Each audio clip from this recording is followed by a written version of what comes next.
My name is George Lockett, and I started meditation at this building in Switzerland, Hotel Kuhmann Sonnenberg, which was the headquarters of the transcendental meditation movement when I started in 1972. And we are going to start with a introduction to meditation, which is really looking at the why people choose to meditate. I mean, I don't know whether you've really thought about it or not, but the main purpose of meditation is everything in nature tends to display intelligence. You know, if you look at a Savoy cabbage or something like that, look at the leaves of a cabbage, you can see a whole nervous system. There's intelligence there, but you wouldn't say that a cabbage was intelligent.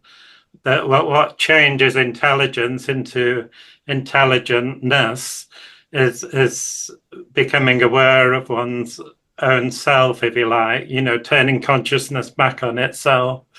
So this is the purpose really of meditation, is looking within. So we'll start first of all with a sample meditation. I'll do a smiling meditation, which is if we just sit quietly in our chairs and gently close our eyes and take the awareness within, and just become aware of your breath, because being conscious of the breathing has a way of switching the mind off, so we don't have too many thoughts. So if you're just conscious of your breathing and just take a few deep breaths,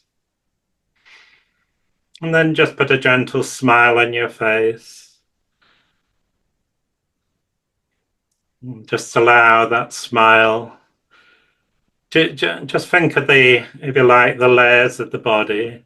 You know, we're a whole person, but yet we're made up of individual parts, individual organs, individual bones, muscles, etc. So if you allow the awareness to go down to, say, the level of the heart, and just feel the cells in the heart, just treat all the cells just as individual people, and just put smiles on the faces of all the cells in the heart.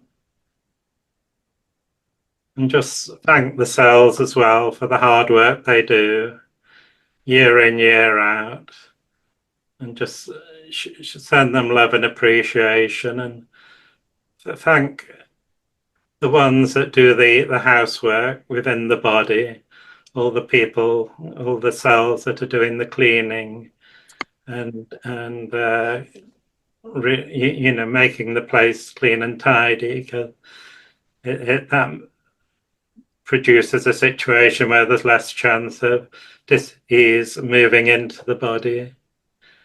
So, and then just go down another layer. If you just take that smile down to the level of the molecules and see all the individual molecules, as treat them like individual people, and just put smiling faces on them all, and again thank them for the hard work they do.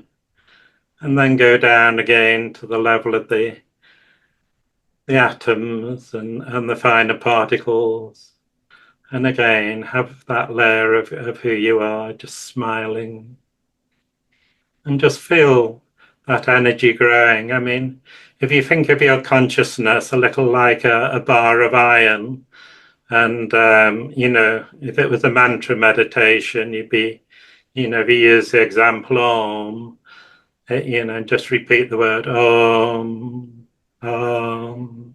It's a bit like stroking a bar of iron with a magnet. All the individual particles within the iron line up, and then the bar of iron actually becomes a magnet in its own right.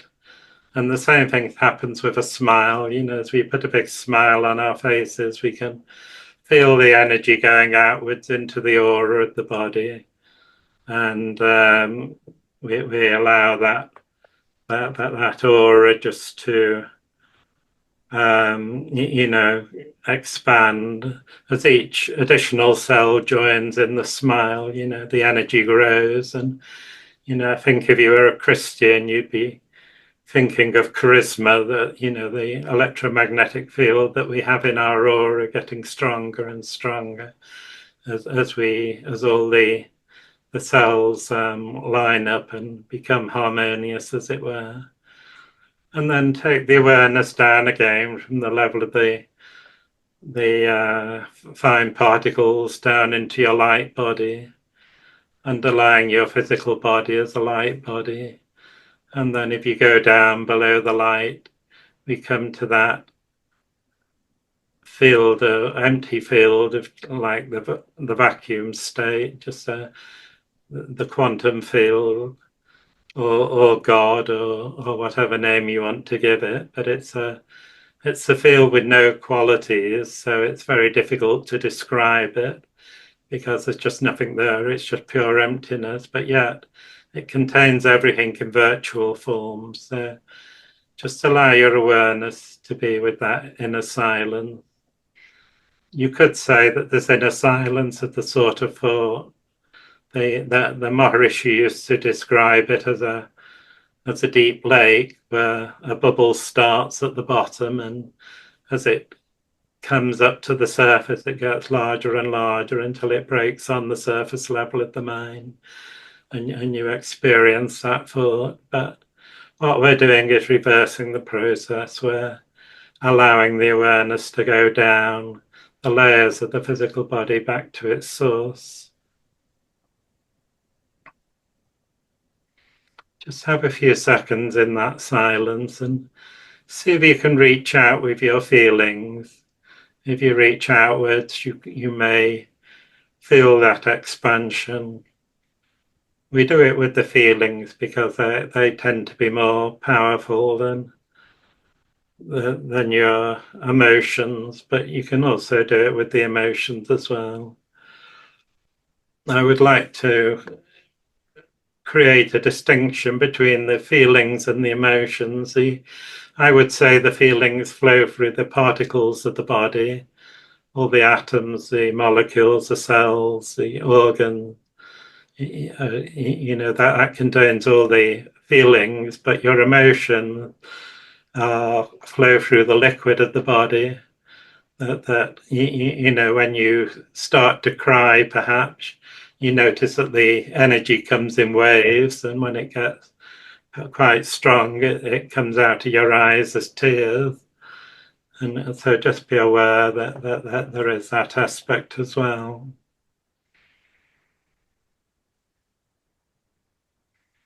So just enjoy the silence for a second or two. The other thing to bear in mind is that we are made of the 5 elements: the earth, air, fire, and water, and the life force itself. As a baby's born, it takes that first breath, and as it takes the first breath, then I would say a holographic image is placed between that field of silence and your physical body, and the light coming through that from the field of silence comes through the holographic image and creates the aura of your body, which, if you like, the electromagnetic field and all the cells and molecules and things all have DNA that reads that energy field and know what to create within themselves to be in the right place, doing the right job at the right time. So just be aware of that aspect of who you are as well. You know, if you think of it like a gardener will, if you like, turn over the soil first, which is basically mixing the air element with the earth element. He'll then water the area, and if he's a sensible gardener, he'll be doing it in the spring as the days get longer and the days get warmer. So you've got the fire element getting stronger. And then he puts in the life force in the form of the seed. And as long as the 5 elements are kept in balance, then the seed will grow into a healthy plant and things. So just be aware of yourself like a plant where you use all the five elements as you grow your life as well. Anyway, take a few more deep breaths and we'll come back to the here and now, as it were. So I'll just show the next slide, which is basically my understanding of transcending in transcendental meditation, where we go down these layers of the body, one layer after the other, until we reach the source of energy below. And then I'll just show the last slide, and then I'll turn off the share screen. When I finished in 1978 in Switzerland, the TM movement in the UK bought this building, Mountmore Towers in Buckinghamshire, and I was there for 2 years. And then, following being in this building, I was one of 3 founder members that founded it was called the Ideal Village Project initially, but then changed its name to the European Siddhar Land, and now it's called Maharishi Dome in Skelmersdale in Lancashire.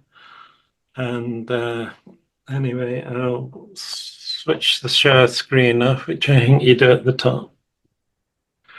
If I can.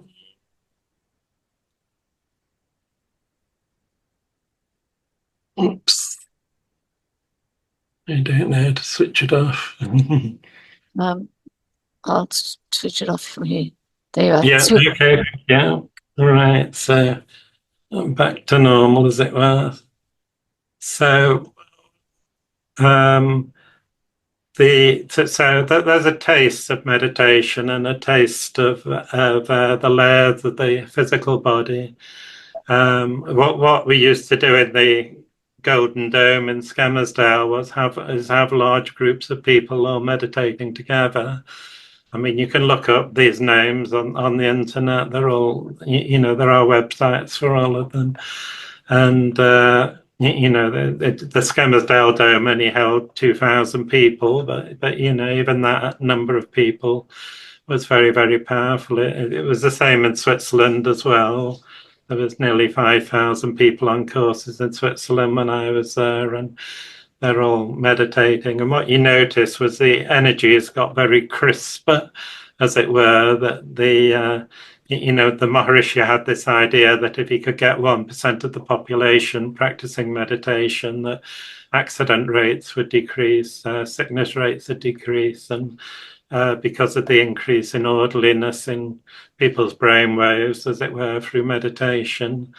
And the energy had become coherent. And the way I noticed that in Switzerland was there was an example. I used to be the maintenance man for 5 hotels when I was out in Switzerland, and I wanted to put a notice on the post box where people came to collect their mails to report faults with their rooms. And I had the idea first thing in the morning, and then went off walking down the corridor, and the printer was called me into his printing press saying he's got a fault with his printer. So I repaired his printer for us, and he said if there's anything I can do for him. So I got him to design the form for reporting, maintenance jobs. And as I walked a little bit further down the corridor, I passed the communication officers, and they were just throwing out rubbish, and there were free boxes and free plastic boxes that were designed to be hung on the wall. So I quietly removed them from the rubbish and took them. And by the end of the day, I had the free boxes screwed up onto the notice board, where next to where people came to collect their messages or post, I should say.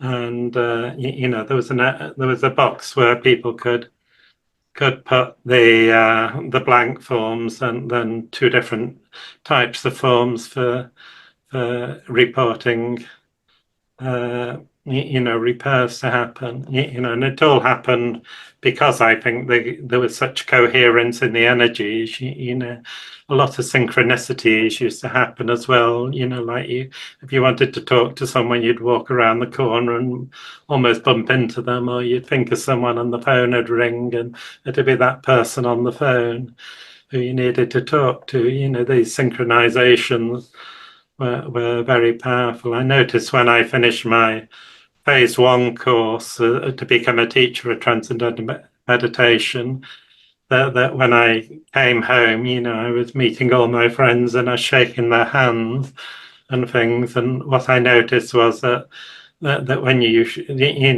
like if you're a businessman and you were shaking someone's hand to agree a deal or something, I realized that's a very powerful thing to do, because what you do is get a small chunk of their energy into your body, and then you can do psychometry on the energy and almost be able to understand what they're thinking. We're all holograms, so anyone who gets a small particle of something can see the whole picture, as it were. And it was I found that interesting as well, that it was a way of sharing knowledge.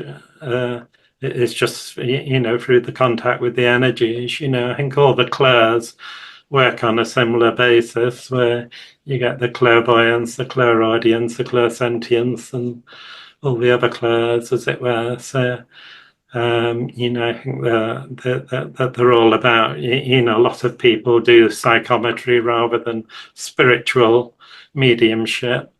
It's just another way of working, as it were. But the the other thing I would like to say about people is that we live in a field of energy.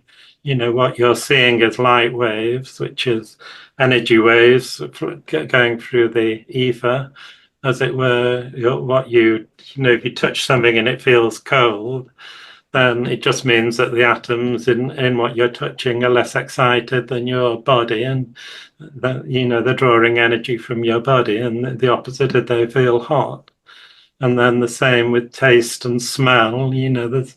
There's small particles of fluids and things in the air, or scents and flavors. It's all wavelengths of energy that we sense through our five senses. So we're not individuals, as it were. You might think that you're an individual, but we're all connected in a field of energy, and we're all part of that universal life force that exists at the source of our consciousness. Talking of that quantum field, if you like, it joins everything in the universe together. The animal kingdom, the plant kingdom, all time and space is all connected in that field. And I mentioned that I was going to discuss a little about out-of-body experiences, and what I notice myself is that I transcend a little when I'm going to sleep, and that the easiest way to get out of your body is to use that junction point between waking and sleeping.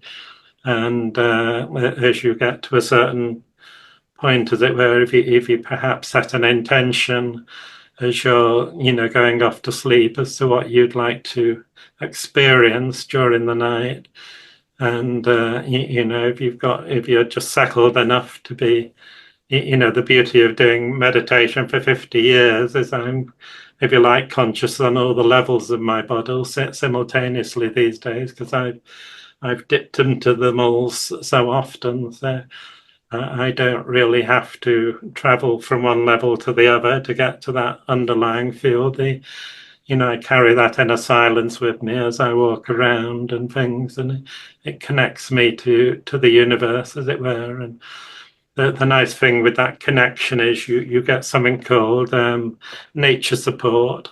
I think that the technical term is it, which is that the whole of nature is trying to fulfill your desires. I mean, you could say that it's source energy if you want, and it's a little like dropping a when you put the idea into that source energy. It's like dropping a pebble into a still pond.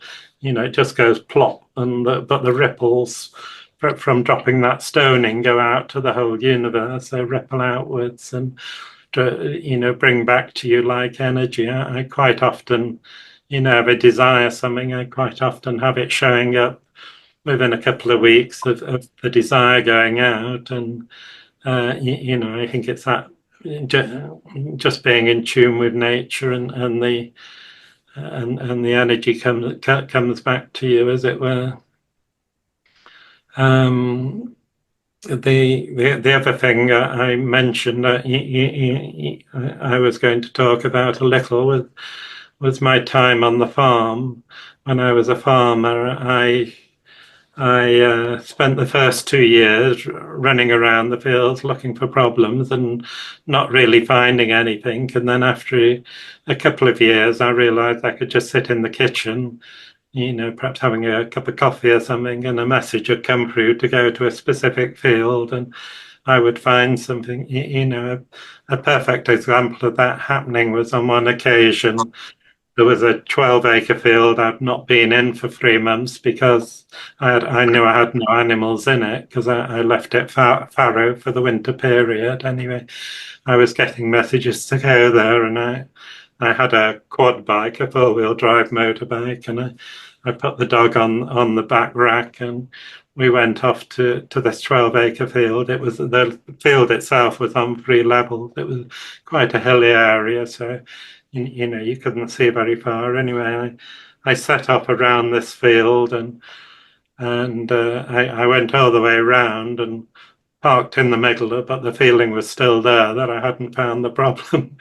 And anyway, I then chose to let the dog off the bike, and the dog ran off and ran up a hill and over the hill and into a little hollow that you couldn't really see from anywhere else. Anyway, I followed the dog, and that there was a sheep there that had just given birth to a lamb an hour or two earlier. The lamb was still alive, but the sheep had its head stuck through the fence at the edge of the field and couldn't get out of the fence to feed its lamb or anything. So it's more than a coincidence that I was looking for a problem, and this lamb just being born, as it were, and I was able to, before I let the sheep go, I was able to give the lamb its first feed and make sure it had plenty of milk, and then let the two walk off happily together. But as I say, it's there is like a field of energy that transmits messages. I noticed I could go at one part of the farm. It was a 114-acre farm I had, but I also rented the two adjoining properties. And you could look from half a mile away, and for some reason I was able to tune into a specific problem. Normally, sheep with their heads stuck in the fence because they seem to like doing that. But unless you find them in 2 or 3 days, they end up dying of starvation because the head's really stuck. It just won't come out. But I never had any dead sheep. I always seem to find them. And again at lambing time, you quite often see the farmers leaning on the garden, the field gate, as it were. And I realise the reason for that is that when you first appear, the animals, will look at you and stop doing what they're doing. But if you just lean on the gate and just stay still, all the animals will go about their activity and things. And if there are any pregnant ones about to give birth or something, they'll start lying on their side and having the spasms they get, the contraction, giving birth and things. So, there's farming's a job you can't really rush, but at the same time, there is an urgency to it. On my farm, I used to have the problem of any weak lambs. There was especially early in the morning. You'd have to find them before the crows find them, as it were, because the crows would peck the eyes out of the lambs, so you'd end up with live lambs, but blind ones because the crows had eaten their eyes. I mean, that never happened often, but I did have one or two cases. And it used to make me have to get up at 4 in the morning, at first light to go around and check the fields. I mean, farming was at 4 o'clock in the morning till 10 o'clock at night job in the lambing season. So it was quite busy. I've had the half an hour. You said you wanted me to talk for half an hour and then you'd perhaps ask questions. I don't know whether you want to do it like that.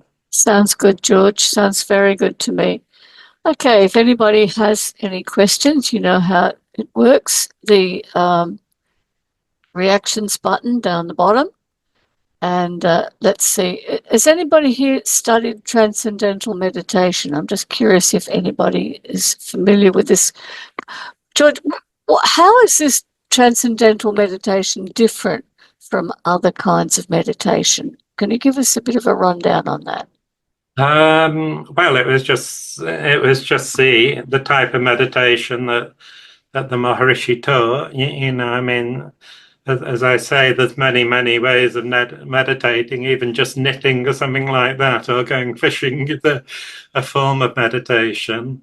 But he was a very interesting character. I spent 5 years, I think it was, with him out in Switzerland, and for a lot of that period, I was the sound engineer he had a big lecture theatre there, and I used to mix the microphones and play God and decide who could speak and who couldn't speak, because unless I turned the microphone up, no one would hear them.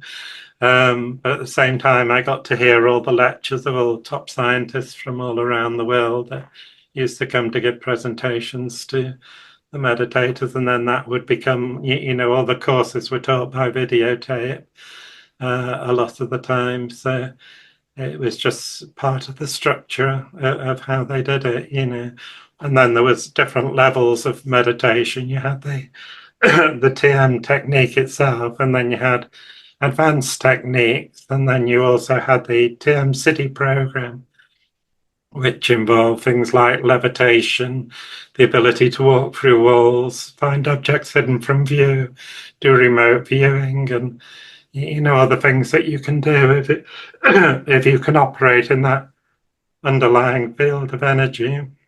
Did you see people actually doing those things? Well, I did it myself. So, You were able to walk through walls. well, it may sound difficult, but what you tend to do is leave your body behind and just take your spirit, and a bit like out of body Like an out experience, of body experience, right? and then the distance between the atoms is such that there's no resistance as you walk through the wall and things like that. And the same with the outer body experiences, traveling to different planets. Perhaps I should explain. If you can imagine your consciousness as a drop of water, and say that underlying field was an ocean, that quantum vacuum state was an ocean, then if you take your consciousness and put your drop of water into the ocean, there's nothing stopping you coming out of the ocean at another point. But you don't have to travel there because the ocean is there already. And who you truly are is the whole universe. So, the reality is that your consciousness is a little fragment of that universal energy. And, because it was never born, it also can never die, which is how you get, people living on it after they pass. As I say, the when you take that first breath, oh, I'm losing my voice. When you take the first breath, you create this holographic image, that creates the energy that then creates your body, and it's but the bit that the source of energy always stays in that vacuum state. It's never born. It never comes into this reality. It is always just looking out of that vacuum state.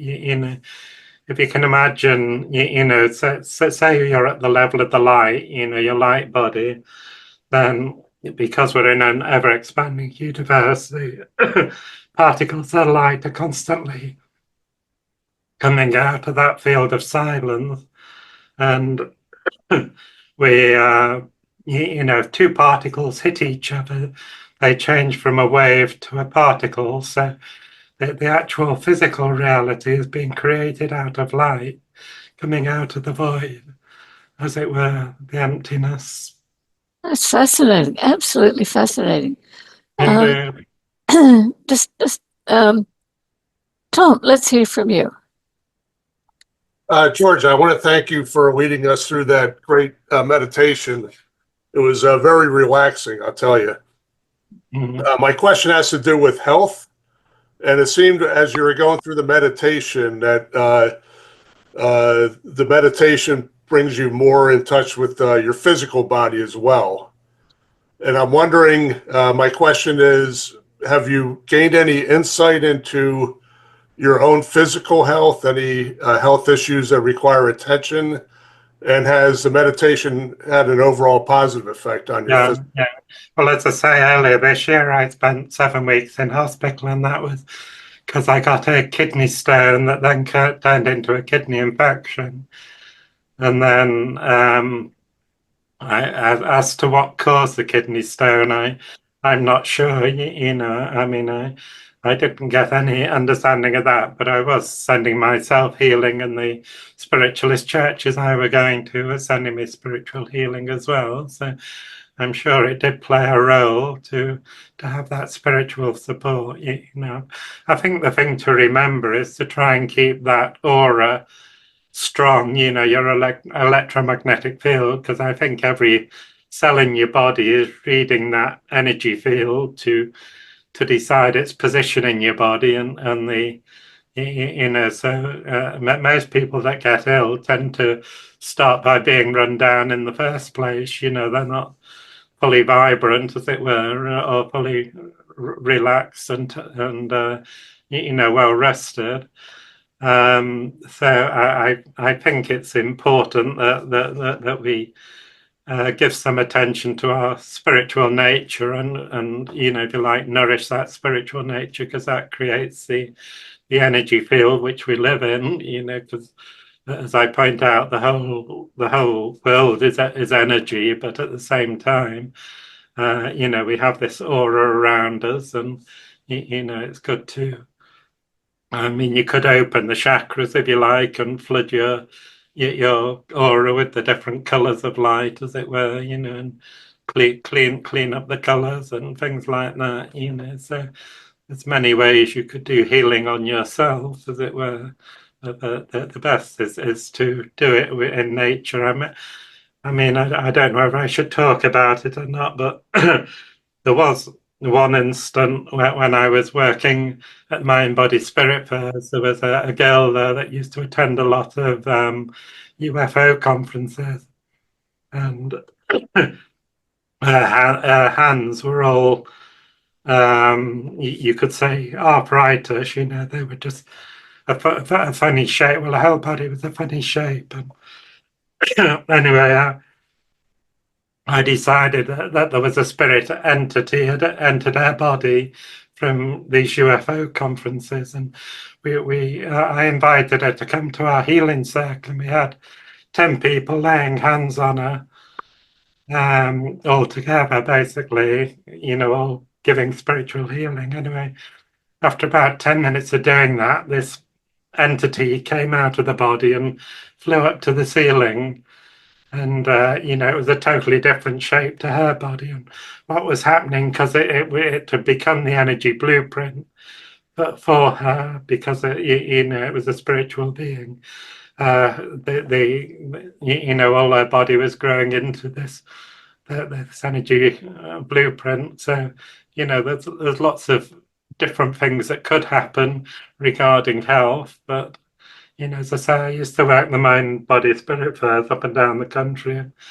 People used to say when I was working that my hands become like laser beams, as it were, and I feel my hands going into the body, and you're doing like psychic surgery on people and things like that.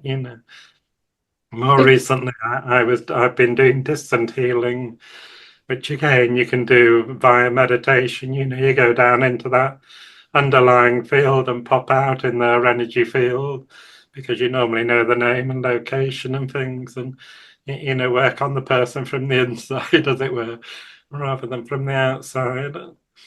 So, as I say, there's many ways of working with energy. And Fantastic. Thanks.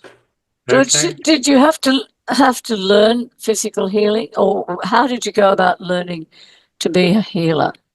Well, what happened was that in the year 2001, we had the bottom out crisis in the UK, and I wasn't allowed to trade, which meant that I ended up with 700 sheep on my land, and I was feeding. I'd converted to organic production, so I was having to pay twice the cost for the feed. And after doing that for 6 months, paying about £4,000 a week to feed the animals, I decided we would sell the farm. And no one could come and view it because they weren't allowed onto the farm properties at the time and things. So it went up to public auction, and it was auctioned off for half its price. And then the money I got for it was then stolen off me, and I ended up in a council house basically, where I've lived ever since. So from all these big stately homes I've lived in, I'm now in a small council house. But again, I grow all my own food here, and I've got 40 fruit trees and things. And it's also the warmest, driest house I've ever lived in. The problem with these big stately homes is they're very cold and drafty, and you can't heat them. I mean, Mount Martin has an underfloor heating, but again, an impossible building to heat just because of the size of it. You had an incredible life, George.